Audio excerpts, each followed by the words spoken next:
Welcome to all. स्वागत आप सभी का RS सर यूट्यूब चैनल पे और हम आ चुके हैं अभी लाइव। जय हिंद, नमस्ते, वेलकम। एक बच्चे का अभी मैं कमेंट देख रहा था, आ जाओ सर आपके शेर मैदान में आ चुके हैं। तो सभी शेरों का स्वागत है, वेलकम है एक नए टॉपिक में। और आज का टॉपिक हमारा रहेगा कम्युनिकेशन पार्ट 1। 2 पार्ट में कम्युनिकेशन को निपटा देंगे। कल हमने एक ही पार्ट में इलेक्ट्रोमैग्नेटिक वेव को लपेट दिया था। आज हम बात करेंगे कम्युनिकेशन। तो एक बार हाउस द जोश के साथ में रिप्लाई कर दीजिए कमेंट बॉक्स में और लाइक बटन पे अपना प्रेजेंट लगा दीजिए सभी के सभी शेयर। और हो सके दिल में हमारे लिए अगर प्यार हो, आवाज़ आ रही हो कि सपोर्ट करना है सर को, तो एक बार क्लास को शेयर कर देना, पहुंचा देना अपने दोस्तों तक, अपने ग्रुप में शेयर कर दो फटाफट से। मैं क्लास का बेसिक इंट्रोडक्शन आपको देता हूँ, फिर क्लास को स्टार्ट करता हूँ। बेटा कम्युनिकेशन पार्ट 1 हम आज करने जा रहे हैं यहाँ पे, कम्युनिकेशन पार्ट 1। और कम्युनिकेशन पार्ट 1 में हमारा टोटल जो लेक्चर है वो लेक्चर नंबर 133। प्लेलिस्ट में कुछ एरर था, कुछ प्रॉब्लम थी, रेक्टिफाई कर दी गई है। प्लेलिस्ट पूरा अपडेट कर दिया गया है, आप जाके चेक करिए। अभी उसमें कोई प्रॉब्लम आपको नहीं मिलेगा। आपके कुछ कंप्लेंट्स आ रहे थे प्लेलिस्ट को लेकर, सब रेक्टिफाई कर दिया मैंने कल, ठीक है। ये आपकी क्लास की टाइमिंग है बेटा, सुबह 10:10 में। माफ़ी चाहते हैं आज थोड़ा सा लेट हो गए 1-1.5 मिनट के लिए, ठीक है। और ये आपकी क्लास रहेगी कम्युनिकेशन पार्ट 1। थोड़ा सा आगे बढ़े तो ये हमारी टीम RS सर जो लगातार आपके लिए मेहनत कर रही है। और मैंने कहा था बेटा पेपर आपका फॉर्म भरने स्टार्ट हो गए, फॉर्म आपके भर गए तो उसके बाद में भूत बना देंगे। हम भूत बन जाएंगे, आपको तो बनाएंगे और फिर भूत भगा भी देंगे आपके सब्जेक्ट का, चाहे मैथ्स हो, चाहे फिजिक्स हो, चाहे इंग्लिश हो, ठीक है। थोड़ा सा आगे बढ़ते हैं। ये मेरा प्रोफाइल है। अगर कोई बच्चा अनअकैडमी पे मुझे फॉलो करना चाहता है, वहाँ पे प्रैक्टिस करना चाहता है, फ्री प्रैक्टिस प्लस जो भी हो फ्री के लिए भी वहाँ पे क्लासेज मेरी होती है, ठीक है। तो जो बच्चा ज्वाइन करना चाहता है वो इस प्रोफाइल पे अनअकैडमी लर्निंग ऐप डाउनलोड करके मुझे फॉलो करें। ये हमारी स्पेशल क्लासेज होती है। अगर कोई बच्चा अनअकैडमी प्लस ज्वाइन करना चाहता है तो ये डिफेंस कैटेगरी सेलेक्ट करें, फिर गेट सब्सक्रिप्शन पे क्लिक करिए। उसके बाद में 3 मंथ, 6 मंथ या 12 मंथ आप सेलेक्ट कर सकते हैं। आप हमारा कोड यूज़ कर सकते हैं RSL लाइव, देन 10% उसमें ऑफ हो जाएगा। उसी प्राइस रेंज में बाकी सारे सब्जेक्ट भी आप देख सकते हैं। आगे बढ़ूंगा मैं। और सबसे अहम सवाल जो है आपका बेटा, ये टेलीग्राम चैनल, जो भी मेरा सोल्जर है प्रत्येक बच्चा इस टेलीग्राम चैनल से कनेक्टेड रहे, क्योंकि यहाँ पर जो भी क्लासों की अपडेट होती है, जो लिंक होते हैं, फ्यूचर आपकी जो क्लासेज होती है, उनके टॉपिक्स होते हैं, वो सारे हम आपको यहाँ पे बता देते हैं। तो यहाँ पे टीम RS सर जो टेलीग्राम चैनल है उसको जरूर से ज्वाइन करें। ऑलरेडी 32+ बच्चे यहाँ पे ज्वाइन हो चुके, 32,000+ बच्चे ऑलरेडी ज्वाइन है बेटा, ठीक है। Yes sir. आज का चैप्टर कम्युनिकेशन, संचार तंत्र हम स्टार्ट करने जा रहे हैं। हम आज आपको पढ़ा पा रहे हैं, ये भी एक कम्युनिकेशन सिस्टम ही है, ये मान लीजिए। आप डिजिटली घर पे बैठ के पढ़ रहे हैं, ये भी एक कम्युनिकेशन का ही पार्ट है, कम्युनिकेशन का ही हिस्सा है। ये बात भी आप समझिए। कम्युनिकेशन यानी संचार। बेसिक इंट्रोडक्शन थोड़ा सा मैं करवा देता हूँ। पहले के ज़माने में मतलब कबूतर वगैरह का यूज़ करते थे, है ना, बाज वगैरह का यूज़ करते थे, मैसेज चिट्ठी बनाते थे, उसके पैर में बांध देते थे और वो जाके मैसेज लेके जाता था। वो चिट्ठी जो बंधी हुई है कबूतर या बाज के पैर पे, वो क्या था, मैसेंजर था, मैसेज लेके जाता था। रिसीवर उसको रिसीव करता था, उसको पढ़ता था, है कि नहीं है। उसके बाद में फिर घुड़सवारों का प्रचलन स्टार्ट हुआ। उसके बाद में मतलब कम्युनिकेशन में क्रांति आई, टेलीफोन वाला कॉन्सेप्ट आया। फिर बाद में मोबाइल आ गया 2005-6 में, तो बहुत ज़बरदस्त क्रांति आ गई, मोबाइल क्रांति। अगर अपन कम्युनिकेशन की बात करते हैं, अगर अपन कम्युनिकेशन में अगर टेलीकम्युनिकेशन की बात करें, जैसे अपन अगर रेडियो की बात करें, टेलीविज़न की बात करें, तो उनसे हमें न्यूज़, इन्फॉर्मेशन, ब्रॉडकास्टिंग होती है, वहाँ से इन्फॉर्मेशन मिलती है। तो संचार तंत्र, कम्युनिकेशन, इसका क्या मतलब है? कम्युनिकेशन का क्या मतलब है? कम्युनिकेशन का मतलब है कि कोई एक मैसेज जिसको किसी एक पॉइंट से दूसरे पॉइंट तक डिलीवर कर दिया जाए, उसको संचरित करवा दिया जाए, संचार कर दिया जाए उसका। उसमें कोई भी मैसेज हो सकता है। वो जो मैसेज उसमें है, उस मैसेज को एक पॉइंट से दूसरे पॉइंट तक पहुंचा देना, लेके जाना। वही हमारा कम्युनिकेशन है। जनरल अगर अपन कॉन्सेप्ट की बात करते हैं तो कम्युनिकेशन में एक मैसेज भेजने वाला होता है, एक मैसेज भेजने वाला होता है, एक मैसेज लेके जाने वाला होता है, और एक मैसेज को रिसीव करने वाला होता है। जो रिसीव करता है उसका उपयोग करता है, उसका यूज करता है। तो इस प्रकार जो कम्युनिकेशन है वो बहुत सारे छोटे छोटे पार्ट से मिलकर कंप्लीट होता है, और उसी कंप्लीट कम्युनिकेशन के बारे में हम बात करने जा रहे हैं। सभी बच्चे आई थिंक क्लास में आ चुके होंगे, ठीक है। ठीक है, कम्युनिकेशन स्टार्ट हम करने जा रहे हैं। उम्मीद करता हूं कि आपने क्लास को जरूर शेयर किया होगा, और नहीं किया तो जरूर शेयर करना, क्योंकि बहुत धमाका होने वाला है। अभी आगे मैं थोड़ा झलक आपको दिखा देता हूं, बाकी बात आगे करूंगा थोड़ी देर बाद में। झलक दिखा देता हूं, है ना, देख लीजिए, ये झलक आप देख लीजिए एक बार, बाकी बात थोड़ी देर बाद में करेंगे, है ना। दिख रहा होगा आपको, है ना। बहुत बड़े लेवल पे मेहनत हो रही है इस क्लास के लिए। टाइमिंग देख लेना एक बार इधर, ठीक है, और इधर देख लीजिए, ये देख लीजिए आप यहाँ पे, है ना। तो अभी मैं इन मुद्दों पे बात करूंगा, लेकिन पहले अपन पॉइंट पे आ जाते हैं। इसलिए आपका सपोर्ट तो बनता है, आपका एक शेयर तो बनता है बेटा।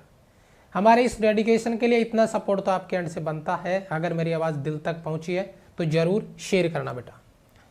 चलो स्टार्ट करते हैं आज का लेक्चर बेटा। कम्युनिकेशन, संचार तंत्र, उसके कुछ सिस्टम की, जो कम्युनिकेशन सिस्टम है उसके कुछ बेसिक कॉन्सेप्ट पे बात कर लेते हैं, कुछ इकाइयों के बारे में बात कर लेते हैं कि ये जो कम्युनिकेशन है किन किन पार्ट से मिलके बना हुआ है। तो मैं सारा सिस्टम एक ही स्लाइड में क्लियर कर दूं।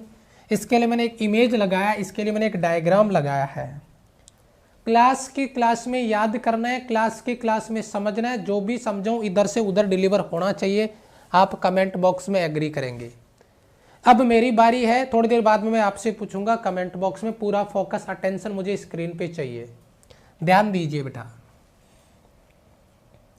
एक अपने पास सोर्स है इंफॉर्मेशन का, एक सोर्स है इंफॉर्मेशन का जो हमें इंफॉर्मेशन देता है।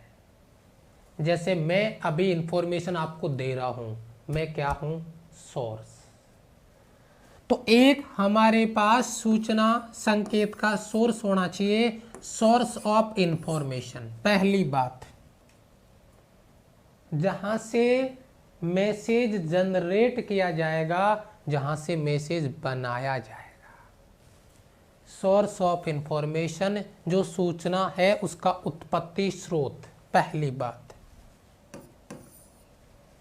जब ये मैसेज जनरेट हो गया, उत्पन्न हो गया, तो अब बारी है इस मैसेज को भेजने की, ट्रांसमिट करने की।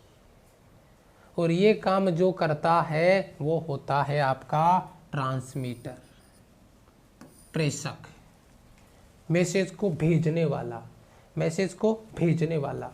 एक मैसेज को जनरेट करेगा जिसको हमने आपका सोर्स ऑफ इंफॉर्मेशन नाम दे दिया है, सूचना का उत्पत्ति स्रोत नाम दे दिया है, और एक उसी मैसेज को ट्रांसमिट करता है, भेज देता है, ट्रांसमीटर। नंबर 2, अब जो मैसेज ट्रांसमिट कर दिया गया है वो मैसेज ट्रांसमिट हो रहा है, संचरित हो रहा है, आगे बढ़ रहा है। जो इंफॉर्मेशन कलेक्ट किया गया था, सोर्स से जनरेट किया गया था, उसको ट्रांसमीटर ने ट्रांसमिट कर दिया। अब आपका मैसेज आगे बढ़ रहा है। कहाँ पे आगे बढ़ रहा है, चैनल में, संचरण चैनल में। यहाँ पे एक चैनल आपको नजर आ रहा होगा। चैनल का मतलब है वो मीडियम जहाँ से आपका मैसेज चल के जा रहा है। ये चैनल, ये आपका मैसेज इधर से आगे बढ़ रहा है। मैसेज पहुंच गया जिसको हमें भेजना था। मेरी बात को गौर से समझना। मैसेज पहुंच गया जिसको हमें अपना मैसेज भेजना था। जिसके पास मैसेज पहुंच गया वो उस मैसेज को रिसीव करेगा। वह उस मैसेज को क्या करेगा, रिसीव करेगा। और जो मैसेज को रिसीव करेगा हम उसको क्या नाम देंगे, रिसीवर। क्या नाम देंगे बेटा, रिसीवर, ग्रहण करने वाला। मैसेज को रिसीव करने के बाद में उसका यूज करेंगे, उपयोग करेंगे। ये आउटपुट आपका सिग्नल है और इसका यहाँ पे यूज कर लिया जाता है, उपयोग कर लिया जाता है। पहला पार्ट, दूसरा पार्ट, तीसरा पार्ट, चौथा पार्ट, पांचवा तो यूज हो गया, कोई दिक्कत नहीं है। ये 4 पार्टों की अगर मैं बात कर दूं तो मैं कम्युनिकेशन के कंप्लीट सिस्टम को एक्सप्लेन कर दूंगा, कर दिया है। एक बार पूरे बच्चे अटेंशन के साथ स्क्रीन पे आ जाएं, फिर से एक बार मैं रिपीट करता हूं, फिर मैं आगे बढ़ूंगा आपका एग्रीमेंट कमेंट बॉक्स में लेने के बाद में। एक हमारे पास इंफॉर्मेशन को जनरेट करने का सोर्स है, जो इंफॉर्मेशन जनरेट करता है, इंफॉर्मेशन उत्पन्न करता है। जैसे ही इसने इंफॉर्मेशन जनरेट किया, प्रेषक को बोला गया, ट्रांसमीटर को बोला गया कि मैसेज को ट्रांसमिट कर दे। इसने मैसेज को ट्रांसमिट कर दिया, भेज दिया। अब ये मैसेज चैनल में चलता हुआ आगे जा रहा है, ये चैनल में इसका ट्रांसमिशन हो रहा है।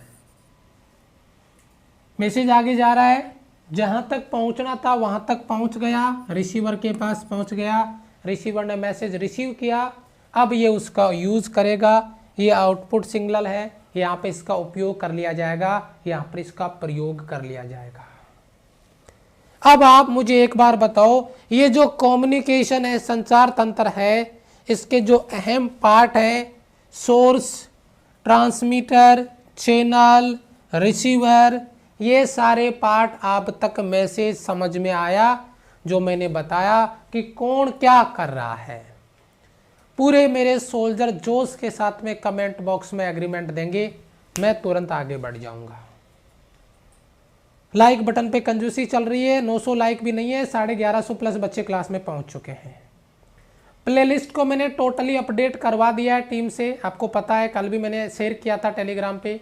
जो प्रॉब्लम था प्लेलिस्ट में वो रेक्टिफाई हो गया है, और हमारा जो प्लेलिस्ट है वो टॉप ट्रेंडिंग प्लेलिस्ट है आपका 2021 का जो प्लेलिस्ट हमने तैयार किया है, कंप्लीट प्लेलिस्ट पूरा का पूरा। ठीक है बेटा, चलो बच्चे का एग्रीमेंट आया, बहुत अच्छे बेटा, क्या बात है। चलो अब आ जाओ, 1 बाय 1 स्टेप टू स्टेप आपको एक्सप्लेन कर देता हूं। सबसे पहले मैसेज क्या होता है भाई? संदेश ही मैसेज है, जिसमें आपका कोई आइडिया हो, जिसमें आपका कोई ना कोई क्या हो, आइडिया हो, कोई मैसेज हो, कोई इंफॉर्मेशन हो, वही सूचना है। आइडिया, आइडिया या मैसेज। जो हमने बोला हेलो, हाय, क्या चल रहा है, एफओस के फॉर्म भर दिए, दिन बच्चे हैं अपने पास 45 से 50 दिन में तुम क्या कर लोगे? अगर अब तक कुछ नहीं किया है तो बहुत कुछ कर लेंगे सर, बस आप बोलो तो हमें करना क्या है। ये मेरा मैसेज है, ये जो मैं बोल रहा हूं ये सूचना है, ये सिग्नल है। बच्चा जाग जा, 8 घंटे पढ़ रहा था 10 घंटे कर दे, 10 घंटे कर रहा था 12 घंटे कर दे, टाइम बढ़ा ले पढ़ने का, छाप दे दीवार पे टाइम टेबल, उस टाइम टेबल के बाहर नहीं जाएगा। 45 से 50 दिन की बात है, 2 महीने मान ले, 60 दिन मान ले, मैं तो 50 दिन मान के चलता हूँ। तो ये जो मैंने बोला ये मेरा मैसेज, ये आइडिया, ये इंफॉर्मेशन, ये मैसेज है, इसमें सूचना है। आपने बोला हाँ, आपने किसी से फ़ोन करके पूछा हाँ भैया आज आर्य सर का कौन सा टॉपिक है क्लास में, तो सामने वाले भैया ने रिप्लाई किया कम्युनिकेशन सिस्टम। तो कम्युनिकेशन सिस्टम उसने बोला, वो आपके लिए मैसेज है। आपने उसको पूछा, वो भी आपका मैसेज है, वो आपका सिग्नल है, वो आपका आइडिया है। तो कोई खास सवाल इधर से नहीं बनेगा, एक जनरल कॉन्सेप्ट आपके दिमाग में पहुंच जाए, मैं उसी के लिए बोल रहा हूं। ओके, चलो थोड़ा सा आगे बढ़ते हैं। अब होता है बेटा ट्रांसमीटर, जो ट्रांसमिट करता है, जो सिग्नल भेजता है, जो ट्रांसमिट करता है, सिग्नल भेजता है, वो होता है ट्रांसमीटर।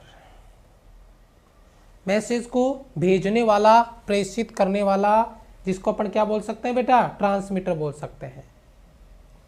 मतलब मैं यहाँ पे कोई एंटीना बना दूं और ये यहाँ से मैसेज को ट्रांसमिट कर दे, संदेश को,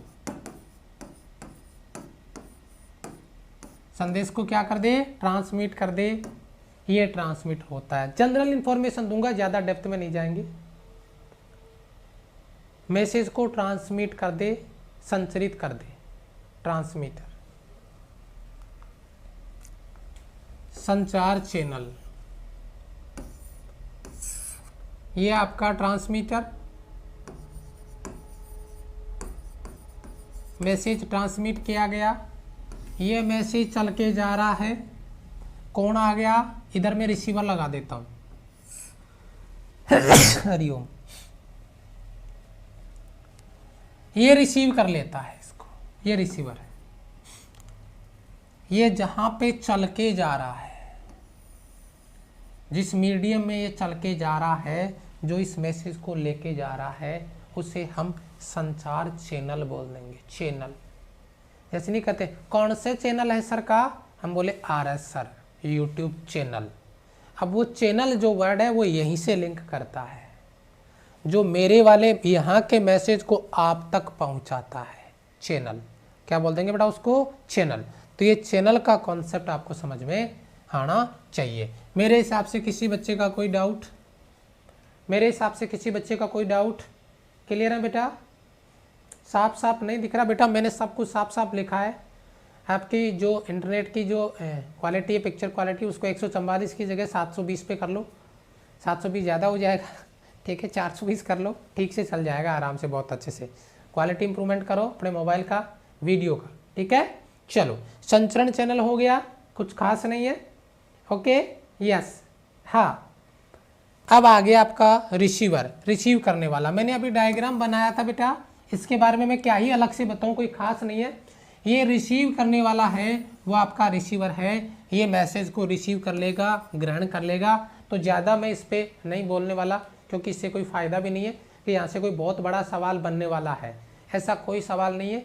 बेसिक है, थ्योरी का थोड़ा सा पार्ट है, जहाँ जहाँ से जो जो सवाल पूछे गए वो सवाल मैं आपको बताऊँगा अभी, ठीक है। चलो, अब आते हैं, यहाँ से सवाल आपका एग्जाम में पूछा गया है, तो ज़रा थोड़ा सा फोकस करने की ज़रूरत है। मैं आपको बताता हूँ मॉड्यूलेशन का प्रोसेस क्या है। और जब मॉड्यूलेशन की बात आती है तो मैं एक बढ़िया सा एग्जांपल देता हूँ। जैसे मान लीजिए आपको सीढ़ियाँ चढ़नी है ना, और कोई छोटा बच्चा है जो सीढ़ियाँ नहीं चढ़ पाता है, उस छोटे बच्चे को भी छत पे आना है। उस छोटे बच्चे को कहाँ पे पहुँचना है, छत पे। उसका फ्रिक्वेंसी लो है, वो छत तक नहीं पहुँच सकता, उसके पैर छोटे छोटे हैं, वो कैसे रखेगा, कैसे चढ़ेगा सीढ़ी पे ऊपर, है ना, वो कैसे चढ़ पाएगा, उसके पैर छोटे हैं तो नहीं रख पा रहा, गिर जाएगा। तो उस वेव को, उस मैसेज को हमें कहाँ पहुँचाना है, छत पे। तो क्या करना चाहिए, उपाय करो। उसका उपाय यह है, उस लो फ्रिक्वेंसी की वेव को, उस लो फ्रिक्वेंसी की वेव को जो वाहक तरंग है, ले जाने वाली वेव, उसके ऊपर क्या करो, उसको अध्यारोपित कर लो। उस लो फ्रिक्वेंसी की वेव को उच्च आवृत्ति की तरंग, हाई फ्रिक्वेंसी वाली वेव पे अध्यारोपित करो और सीढ़ियां चढ़ जाओ और लेके छत पे पहुंच जाओ। इस लो फ्रिक्वेंसी वाली वेव को इस हाई फ्रिक्वेंसी वाली वेव पे अध्यारोपित करने की जो प्रक्रिया है, उसे हम कहते हैं मॉड्यूलेशन। अध्यारोपित करने की प्रक्रिया मॉड्यूलेशन। आपको 15 किलोमीटर दूर कहीं पर कोई काम है, टाउन जाना है, आप लो फ्रिक्वेंसी की वेव है, टाउन जाते जाते थक के गिर जाओगे। मोटरसाइकिल लिया आपने, हाई फ्रिक्वेंसी की वेव, आप लो फ्रिक्वेंसी की वेव, आप मोटरसाइकिल पे बैठ गए, स्टार्ट किया और चल दिए। लो फ्रिक्वेंसी की वेव हाई फ्रिक्वेंसी की वेव पे अध्यारोपित हो गई। क्या हो गया, ये क्या कॉन्सेप्ट है, ये कॉन्सेप्ट है मॉड्यूलेशन का। यानी निम्न आवर्ती की तरंग को उच्च आवर्ती की तरंग पे क्या कर दिया, आपने अध्यारोपित कर दिया, और ये कॉन्सेप्ट बन गया आपका मॉड्यूलेशन का, ठीक है।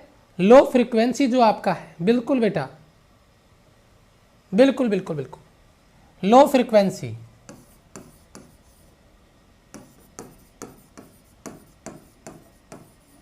लो फ्रीक्वेंसी की जो आपका वेव है, उसको हाई फ्रीक्वेंसी, नोट्स में शॉर्ट में लिखना है, हाई फ्रीक्वेंसी की वेव पे अध्यारोपित कर दिया जाए तो हम इस प्रोसेस को क्या बोलते हैं बेटा, मॉड्यूलेशन बोलते हैं। शॉर्ट में बताऊंगा क्योंकि हमें इसका राइट और रॉन्ग स्टेटमेंट का एक सवाल आता है, उस सवाल के लिए डेफिनेशन तैयार करनी है बच्चा। और जो मैंने दोनों एग्जाम्पल दिए हैं उससे मैं गारंटी देता हूं कि आप इस सवाल का कॉन्सेप्ट गलत नहीं करोगे। अच्छे से मैंने एग्जाम्पल आपको दिया है, शायद आपको समझ में भी आ गया होगा। क्लियर बेटा? ठीक है, बहुत बढ़िया सवाल है, बहुत गजब का कॉन्सेप्ट है। तो यहाँ पे थोड़ा सा मैं आगे बढ़ूंगा। एम्पलीट्यूड मॉड्यूलेशन, अब इसी मॉड्यूलेशन के प्रकार होते हैं, मैं बेटा लिख देता हूँ एक बार। टाइप्स ऑफ मॉड्यूलेशन, अगर पीछे जगह है तो मैं उसी पे लिख दूँ, बढ़िया रहेगा। यहाँ पे जगह है बेटा। एक होता है AM मॉड्यूलेशन, एम्पलीट्यूड मॉड्यूलेशन। एक होता है FM मॉड्यूलेशन, फ्रीक्वेंसी मॉड्यूलेशन। और एक होता है PM, फेज मॉड्यूलेशन। ये बेटा 3 प्रकार का मॉड्यूलेशन होता है। जरा गौर से देखिएगा, अच्छे से ध्यान से देखिएगा। बहुत बढ़िया सवाल है, बहुत तगड़ा सवाल है ना, बहुत बढ़िया। तो AM मतलब एम्पलीट्यूड का मॉड्यूलेशन, आयाम मॉड्यूलन, एम्पलीट्यूड मॉड्यूलेशन। इसको शॉर्ट में लिख देता हूं बेटा मैं, आयाम। याद करवाना चाहूंगा मैं आपको, amplitude modulation. FM frequency modulation यानी आवर्ती मॉड्यूलन। और लास्ट में आता है बेटा PM यानी फेज मॉड्यूलेशन, कला आवर्ती, कला मॉड्यूलन। FM फेज, फेज यानी क्या होता है बेटा, कला। फेज यानी क्या होता है बेटा, कला। बहुत बढ़िया सवाल। AM एम्पलीट्यूड, FM फ्रीक्वेंसी और PM यानी कला मॉड्यूलेशन। अब इसमें सबसे पहले अपने यहाँ पे बात करने वाले इसके बेटा पहले टाइप के। यहाँ तक बेटा क्लियर है? एक बार जल्दी से बता दो, एक बार फटाफट से, जल्दी से एक बार फटाफट से बता दो बेटा, यहाँ तक क्लियर है? इसका प्लेलिस्ट बनवा दो। कितनी बार मैं आपको बता चुका हूँ, कंप्लीट प्लेलिस्ट अपडेट है, जाके तुम चेक करो। जब तक तुम चेक नहीं करो ना तब तक ज्ञान मत दिया करो बेटा। सारी चीज़ें ऑलरेडी अपडेट हैं। आप जो सोचते हो उससे 2 कदम पहले हम सोच लेते हैं। सब कुछ अपडेटेड है, आप जाके चेक तो करो कम से कम यार। कल टेलीग्राम पे अपडेट करने के बाद मैं प्लेलिस्ट शेयर कर चुका हूं, लेकिन फिर भी कमेंट कर रहे हैं प्लेलिस्ट बनवा दो भाई, सब कुछ तैयार है। जल्दी से बचा, एक बार एग्रीमेंट करना।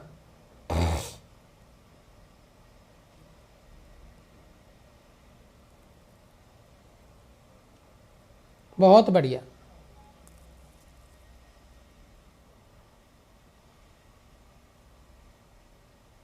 ओके चलो शाबाश। देखिए बेटा अभी बात कर लेते हैं इसके पहले टाइप पे, एम्पलीट्यूड मॉड्यूलेशन। एम्पलीट्यूड मॉड्यूलेशन यानी आयाम मॉड्यूलेशन का जो कंसेप्ट है वो क्या है बेटा? एम्पलीट्यूड मॉड्यूलेशन है तो मैं ये की बात बोलूँगा, एम्पलीट्यूड में चेंज करेंगे, परिवर्तन। केवल किस में परिवर्तन बेटा? एम्पलीट्यूड में। बस जो आपकी ले जाने वाली तरंग है बेटा, जो आपका ले जाने वाली तरंग है उससे हम एम्पलीट्यूड मॉड्यूलेशन में इंक्लूड कर लेंगे। जो कैरियर वेव है आपका उसके एम्पलीट्यूड में चेंज कर देंगे, उसके आयाम में चेंज कर देंगे, एम्पलीट्यूड मॉड्यूलेशन। फ्रीक्वेंसी में चेंज कर देंगे, फ्रीक्वेंसी मॉड्यूलेशन। और फेज में चेंज कर देंगे, फेज मॉड्यूलेशन। तो अभी प्रेजेंट टाइम में फ्रीक्वेंसी मॉड्यूलेशन की बात हो रही है, तो फ्रीक्वेंसी मॉड्यूलेशन आपका यानी आवृत्ति में परिवर्तन का कॉन्सेप्ट आएगा। बस इतना याद रखना, सॉरी आयाम में परिवर्तन होगा, इतना याद रखना। मैं डायग्राम बना के आपको बता देता हूं बेटा।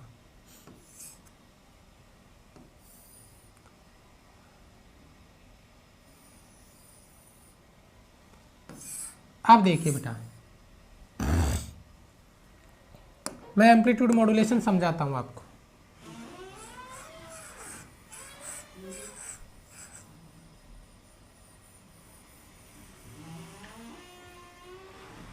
गौर से देखना बेटा, गौर से देखना।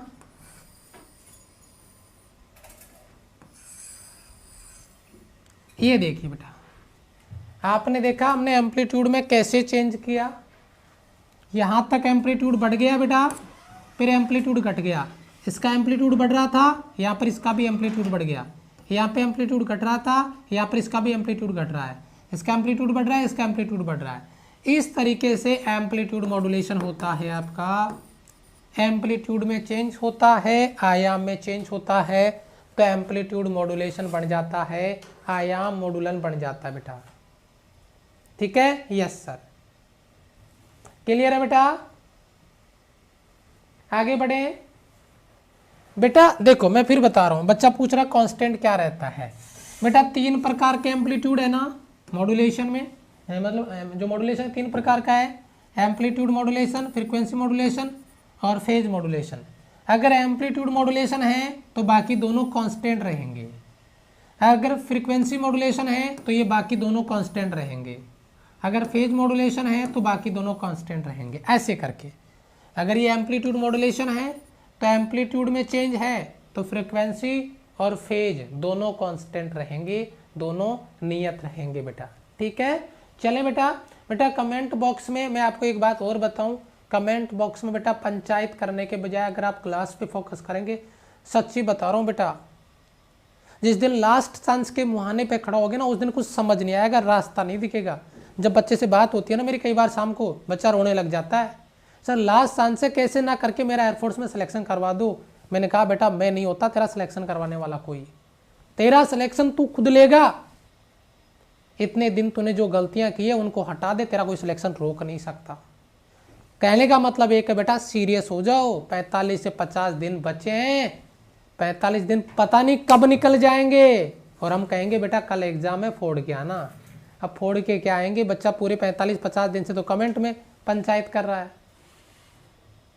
हकीकत है बेटा, बहुत रोना आएगा बाद में, समय रहते समझ जाओ। कोई भी याद नहीं करेगा कि तुम कमेंट बॉक्स में क्या कर रहे थे जिस दिन रिजल्ट आएगा उस दिन। कोई तुम्हारे को माला पहना नहीं आएगा कि तू यार उस दिन कमेंट में नेतागिरी कर रहा था, बॉस बन रहा था, तेरे को माला पहनाते हैं, तेरा सिलेक्शन नहीं हुआ, बहुत बढ़िया हो गया। याद रखना मेरी ये बातें बहुत कड़वी हैं, चुभती बहुत ज़्यादा है बेटा। तैयार हो जाना बेटा सैटरडे को, सैटरडे बोले तो नेक्स्ट डे, ठीक है, यानी कल सैटरडे को महा मैराथन है, PYQJ फिजिक्स का शाम को 5 बजे ले रहा हूँ। आग चाहिए मुझे जो लास्ट संडे को थी वो की वो आपके दिल में लगी हो तो बताना, बहुत जल्दी वापस आऊँगा। अगर आपने वही सपोर्ट जो लास्ट टाइम किया था वो इस बार भी करोगे, फिर आऊँगा, संडे से पहले आऊँगा इस बार भी, देखना। और ये आपकी जो क्लास होगी इसमें जो टॉपिक होंगे वो टॉपिक एक बार आप लिख लो ताकि आपको कन्फ्यूजन नहीं रहे। वो टॉपिक मैं आपको बता देता हूँ बेटा। 3 टॉपिक है। पहले बेटा आपका एक लॉ ऑफ मोशन हो जाएगा, एक आपका फ्रिक्शन हो जाएगा और एक आपका हो जाएगा काइनामेटिक्स कर देते हैं, एक काइनामेटिक्स कर देंगे, काइनामेटिक, फ्रिक्शन और लॉ ऑफ मोशन। ये 3 टॉपिक नोट कर लो, ये 3 टॉपिक नोट कर लो, तीनों टॉपिक लिख लो अपने दिमाग में, स्क्रीनशॉट ले लो, पता चल जाएगा फटाफट से।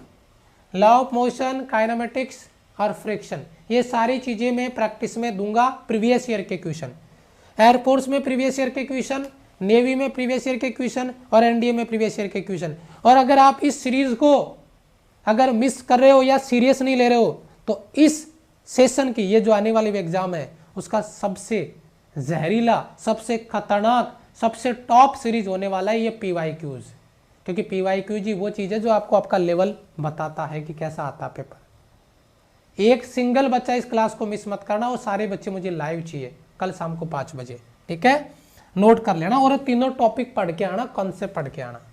संडे को गुरुजी मैथ्स वाले सर का दंगल देखने को मिलेगा, जबरदस्त वाला। इंग्लिश वाले सर का इंग्लिश वाले सर का दंगल देखने को मिलेगा संडे को 9 बजे, ठीक है। और महा मैराथन है इनका भी, बहुत ज़बरदस्त है। और सबसे बड़ी बात बताऊं, इन्होंने पूरे 1 सप्ताह से वर्क किया है, मैंने तो पिछले 3 दिन में ये काम किया है। ये जब मेरी क्लास हुई थी ना संडे को, उस दिन प्लान हो गया था इंग्लिश का कि अगली क्लास इंग्लिश की होगी। तो बेटा इंग्लिश के ये PYQs हैं, चाहे आप एयरफोर्स के लिए बात कर लो, चाहे आप नेवी के लिए बात कर लो, चाहे आप NDA के लिए बात कर लो। ये क्लास इंग्लिश की होगी संडे को, कितनी बजे बेटा? सुबह 9 बजे, संडे को 9 बजे सुबह, नोट कर लेना बेटा, ठीक है। चलो बाकी इंग्लिश वाले सर आपको डिटेल में बता देंगे इसको अच्छे से, उनकी जब क्लास आएगी तो, ठीक है। एम्पलीट्यूड मॉड्यूलेशन हो गया, फ्रीक्वेंसी मॉड्यूलेशन बेसिक इन्फॉर्मेशन है जो मैं आप तक पहुंचाना चाहता हूं। एक बार बेटा इसके लिए जोश दिख जाए मुझे, एक बार मैं देखना चाहता हूँ, है ना। आपको लग रहा होगा कि सर का जोश थोड़ा कम है, कम नहीं है, थोड़ा सा मामला गड़बड़ है ना, गले का प्रॉब्लम है इस वजह से, ठीक है। Yes sir. ये यूट्यूब की क्लासें हैं बेटा दोनों ही, ये भी क्लास यूट्यूब की है, ये भी क्लास यूट्यूब की है, दोनों क्लासें यूट्यूब की है बेटा, ठीक है। एक बार जोश दिख जाए मुझे लग रहा है कि जोश में थोड़ी कमी है, फटाफट से लाइक बटन पे, कमेंट बॉक्स में। मैंने कहा आपका सपोर्ट रहेगा तो संडे से पहले वापस आऊंगा, और अब जब वापस आऊंगा तो मैं पहले ही बोला था आग लगेगी, और जिस टॉपिक के बैंड बजाऊंगा ना वो याद रखेगा जिंदगी भर। कौन सा टॉपिक होगा वो मैं बताऊंगा आपको, बस मुझे कल आपका सपोर्ट देखना है इस क्लास में, कल आपका जोश देखना है मुझे इस क्लास में। आगे आ जाओ बेटा। फ्रीक्वेंसी मॉड्यूलेशन, एफएम मॉड्यूलेशन किस में चेंज करेंगे, फ्रीक्वेंसी में चेंज होगा। शॉर्ट में याद रखने का यही ट्रिक है बेटा, फ्रीक्वेंसी में चेंज होगा। अगर आप कहते हो कि हम कांस्टेंट रखने की बात करें तो बेटा कांस्टेंट हो जाएगा, मैंने क्या बताया आपको, एम एम्पलीट्यूड कांस्टेंट हो जाएगा, और दूसरा मैंने क्या बताया था, पीएम, पी यानी फेज कांस्टेंट रह जाएगा, कला कांस्टेंट होगा, एम्पलीट्यूड यानी आयाम कांस्टेंट होगा, केवल और केवल चेंज किस में होगा, फ्रीक्वेंसी में। जरा मेरा डायग्राम समझना, कॉन्सेप्ट क्लियर करता हूँ अभी का अभी। ये आपकी तरंग है, वेव है, और इसको थोड़ा मैं शॉर्ट में क्लियर कर देता हूँ बेटा। दूसरा वेव इधर नीचे बढ़ा देता हूँ एक बार, देखिए बेटा जरा ध्यान से समझना बेटा। फ्रीक्वेंसी में चेंज करेंगे बेटा, थोड़ा सा वापस लेना पड़ेगा मुझे इसको। देखिए बेटा पहले फ्रीक्वेंसी कम दिखानी पड़ेगी, पहले मुझे इसको डॉट डॉट से दिखाना पड़ेगा ताकि मैं ज़्यादा ऊपर नीचे नहीं जाऊँ। मैं इसकी बाउंड्री लाइन क्लियर कर लेता हूँ एक बार, है ना। अब देखते हैं,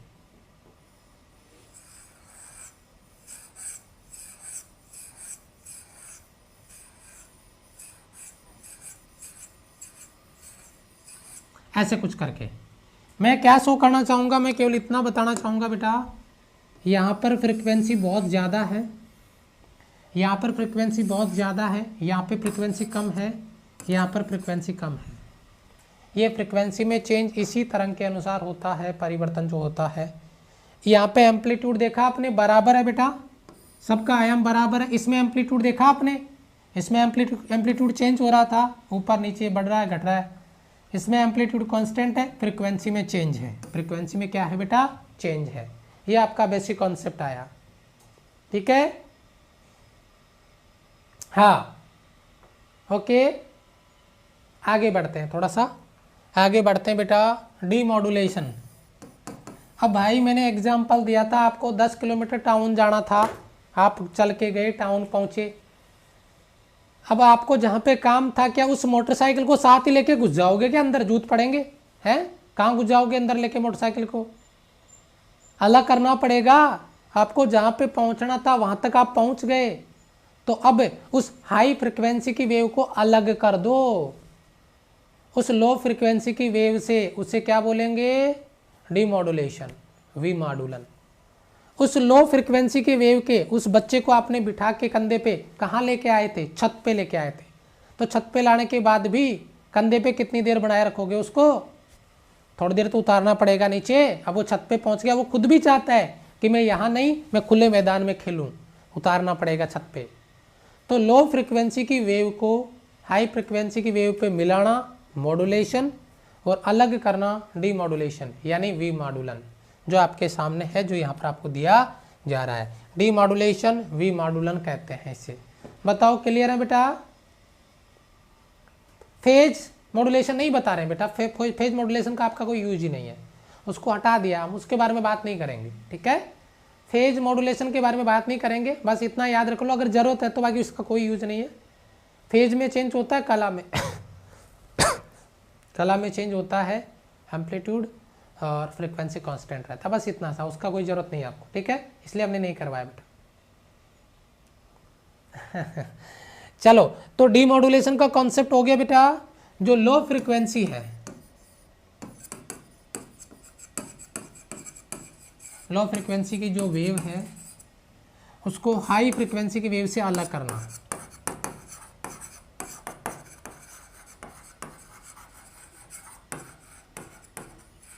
सेपरेट करना, अलग करना।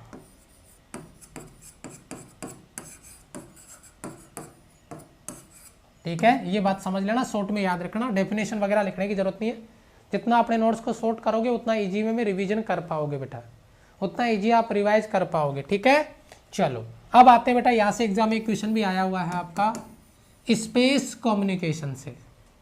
जरा ध्यान से देखिएगा बेटा, स्पेस कम्युनिकेशन से सवाल एग्जाम में भी आया हुआ है, जरा फोकस करके याद रखिएगा बेटा।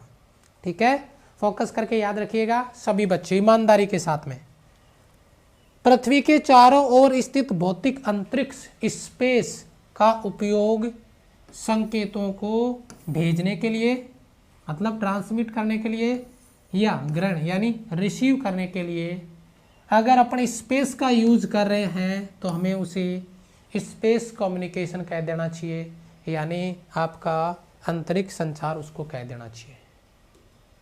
हमारा जितना भी कम्युनिकेशन होता है वो अगर अपन अंतरिक्ष का यूज करके अगर कर रहे हैं तो वो स्पेस कम्युनिकेशन होगा, स्पेस संचार तंत्र होगा, जो आपको यहाँ पे दिया गया है। जनरल सी बात है। अगर अपन यहाँ पे बात करते हैं रेडियो की, एग्जाम्पल टेलीविजन की, अगर अपन बात करें कोई दूसरा जिससे अपने को मैसेज मिल रहा है, जिससे हमें कम्युनिकेशन में हेल्प हो रही है, कोई भी हो सकता है, टीवी हो गया, रेडियो हो गया, कोई दूसरा यंत्र हो गया, तंत्र हो गया, व्यवस्था हो गया, अरेंजमेंट हो गया, प्रयुक्त विद्युत चुंबकीय तरंगों के रूप में रेडियो तरंगे या सूक्ष्म तरंगे होती है। रेडियो में ये क्वेश्चन एग्जाम में आया भी है, मैं याद भी करवा देता हूँ बेटा। जो आपका कम्युनिकेशन है रेडियो या टीवी से, उसके लिए कौन सी वेव रिस्पॉन्सिबल होती है? दो चीज़ें, एक माइक्रोवेव और एक रेडियो वेव। माइक्रोवेव और रेडियो वेव का यूज यहाँ पे किया जाता है, माइक्रोवेव और रेडियो वेव का उपयोग यहाँ पे किया जाता है किसके रूप में? माइक्रोवेव या रेडियो वेव का यूज टेलीकम्युनिकेशन में, संचार तंत्र में इसका प्रयोग किया जाता है। बहुत ही बढ़िया आपका सवाल इधर से बन जाता है, एग्जाम में आया है, फिर से पूछा जा सकता है। एक बार मेरे सोल्जर कमेंट कर देंगे, कमेंट बॉक्स में याद हो गया, टेलीकम्युनिकेशन के लिए माइक्रोवेव या रेडियो वेव का प्रयोग किया जाता है, जल्दी से फटाफट से। ओके, बहुत ही बढ़िया।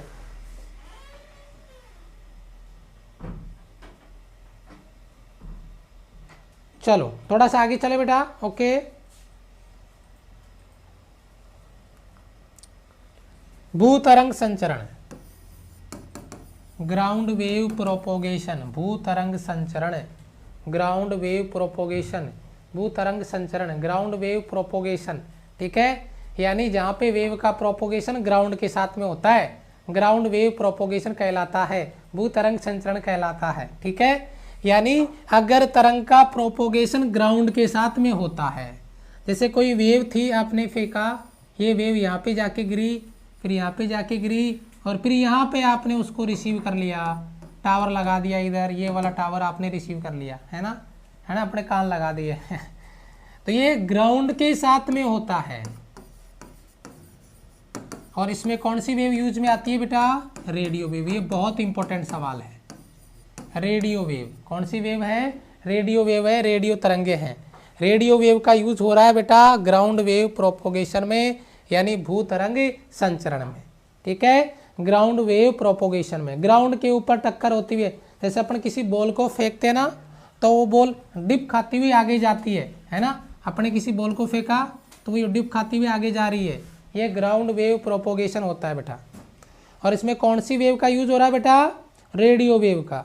बहुत बढ़िया, बहुत बढ़िया, शाबाश। याद रखना, ज़्यादा डेप्थ में जाने की जरूरत नहीं है, जो जो सवाल बनेंगे वो सवाल बता रहा हूँ। ग्राउंड वेव प्रोपोगेशन में रेडियो वेव का यूज होता है, इस तरीके से आगे बढ़ती है। जब ये पृथ्वी के संपर्क में आती है तो लगातार उसकी एनर्जी लॉस होती है, ऊर्जा में कमी आती है, और इसी एनर्जी लॉस को कम करने के लिए ज़्यादा से ज़्यादा वेव को डायरेक्ट भेजने का प्रयास किया जाता है। पृथ्वी के संपर्क में ज़्यादा आएगी तो एनर्जी लॉस ज़्यादा होगा, सीधी सी बात है। अब देखिए ये नोट पॉइंट आपका यहाँ पे दिया गया है। ऊर्जा के मान में ह्रास, एनर्जी लॉस, रेडियो तरंगों की आवृत्ति बढ़ने के साथ साथ बढ़ता जाता है। जितनी ज़्यादा टक्कर होगी उतना एनर्जी लॉस ज़्यादा होगा। यहाँ पे लॉस मैक्सिमम है। और अगर ऐसे आए तो, अगर ऐसा आए तो मिनिमम, क्योंकि फ्रीक्वेंसी बढ़ेगी, ये फ्रीक्वेंसी ज़्यादा है, देखो फ्रीक्वेंसी बढ़ेगी तो एनर्जी लॉस ज़्यादा होगा, फ्रीक्वेंसी घटेगी तो एनर्जी लॉस मिनिमम होगा, बहुत ही कम होगा। ठीक है, प्लेलिस्ट में 56 के बाद क्लास नहीं है। अरे भाई कितनी बार बता दिया, न्यू स्टूडेंट प्लेलिस्ट अपडेट है, जाके चेक कर, कल अपडेट कर दिया प्लेलिस्ट को, पहले का ज्ञान दे रहा है तू बेटा, अभी सब कुछ अपडेट कर दिया, प्लेलिस्ट में कुछ प्रॉब्लम था हमने उसको रेक्टिफाई कर दिया है बेटा। ठीक है, चलो आगे आ जाओ। नोट पॉइंट क्या है बेटा, नोट पॉइंट देखिए आपकी स्क्रीन पर। भू तरंगों का संचरण केवल अल्प आवृत्तियां 500 किलोहर्ट्ज से लेकर 1500 किलोहर्ट्ज के बीच में ही संभव है। 500 किलोहर्ट्ज से लेकर 1500 किलोहर्ट्ज बस तक ही पॉसिबल है, ये आपको याद में रखना पड़ेगा। 500 किलोहर्ट्ज से 1500 किलोहर्ट्ज के बीच में ही आपका जो ग्राउंड वेव प्रोपोगेशन है, भूतरंग संचरण है, वहाँ पे तरंगों का संचरण हो सकता है, ये जरूर याद कर ले बेटा। 500 से 1500 किलोहर्ट्ज के बीच में। बताओ क्लियर है सभी बच्चों का यहाँ पर? तो अभी मुकेश सर आ रहे हैं फटाफट से। और भैया इस क्लास के लिए जो जलवा आपके अंदर भरा हुआ है जल्दी से बता देना। ये फिजिक्स की होगी, ये इंग्लिश की होगी। संजय सर भी इस पर बहुत मेहनत कर रहे हैं भैया, आपके जो क्वेश्चंस तैयार किए हैं प्रीवियस ईयर के लिए, चाहे एयरफोर्स हो, चाहे नेवी हो, चाहे एनडीए का। और ये मेरी क्लास है भाई, वही मुझे जलवा चाहिए, वही 2500 से 3000 बच्चे क्लास में चाहिए। संडे से पहले आऊँगा और इस बार जब आऊँगा ना तो एक पर्टिकुलर टॉपिक लेके आऊँगा और उसकी ऐसी बैंड बजाएंगे, समझ गए होंगे मैं किसकी तरफ इशारा कर रहा हूँ। कौन सा टॉपिक होगा वो आपको पता ही होगा, लेकिन पहले एक क्लास हो जाए उसके बाद में मैं उसका अपडेट दूंगा। मुझे कम से कम आपका सपोर्ट 2500 से लेकर 3000 के बीच में मुझे बच्चे चाहिए क्लास में, और वो आप आओगे और लाइव आओगे सारे के सारे बच्चे। ये क्लास शाम को 5 बजे है बेटा, कल शाम को 5 बजे। ठीक है, कल शाम को 5 बजे। ठीक है, क्लास का लिंक टेलीग्राम पे डाल दिया है। ज़्यादा से ज़्यादा सपोर्ट चाहिए, आपका शेयर चाहिए। और जो बच्चे सपोर्ट करते हैं, कर रहे हैं, और जो नहीं कर रहे हैं वो भी सपोर्ट करेंगे, क्योंकि बेटा आपके बिना हम इतनी मेहनत नहीं कर पाएंगे, क्योंकि आप हैं तब हम इतनी मेहनत करते हैं। Thank you so much, love you all, bye bye, जय हिंद बेटा।